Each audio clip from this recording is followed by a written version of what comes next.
ஒரு கோயிலும் என்னை வந்து கூப்பிடுவாங்க, என்னை வந்து இன்வைட் பண்ணுவாங்க. இந்த பாருங்க, என்னை வந்து போஸ்டர் வந்து கூப்பிடுவாங்க. இப்போ இந்த பெட்டிஷன் போட்டாங்க பார்த்தியா, இந்த பெட்டிஷன் போட்டப்போ நாங்கள் போய் ஏசி கிட்ட கொடுத்து இதை பாருங்கன்னு சொன்னோம். இந்த பேப்பரை வச்சு அதில் இருக்கிற அலிகேஷன் வச்சு நீ பேசுகிறேன்னா நீ எப்படி மனசாட்சி உனக்கு இருக்க தேவையில்லையா சொல்லு. எவ்வளோ பேர் தவறு இதெல்லாம் வந்து இந்த பாங்க 8 பேருக்கு நம்ம வந்து அந்த கொரோனா டைம்ல எவ்வளோ திருநங்கைகளுக்கு உதவி பண்ணியிருக்கோம். சரியா, சரிதா? அப்போது இதெல்லாம் எவ்வளோ ஒரு விஷயம் இந்த பாருங்க, மூட்டையாக. ஏன்னா ஒரு திருநங்கையாக பிறந்தா சக திருநங்கைகளை பார்த்தா தான் நம்மளுக்கு அது பாங்க ஓலை கொட்டால் இருந்தது. தெரியுதா உங்களுக்கு? மண் அந்த இடத்துலேருந்து இந்த அம்மா வந்து இன்னைக்கு நான் கோயில் கட்டி வச்சுருக்கேன்னா இந்த பாருங்க, பாங்க அப்போவே நான் வளையல் போடுவேன்.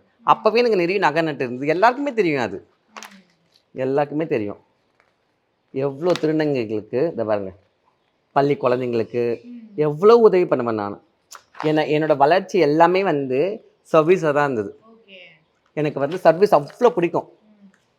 இந்த பாருங்க, இங்கே இருந்து கோயிலில் எந்த நல்லது கெட்டது இருந்தாலும் இந்த மொத்த நார்த் சென்னையில் என்னை வந்து இன்வைட் பண்ணுவாங்க. சாப்பாட்டுலாம் போடுவாங்க, நல்லா செல்வாக்காக இருக்குது. அவங்க நல்லா எல்லாருக்கும் கஷ்டப்பட்டவங்களுக்கு உதவி செய்வாங்க.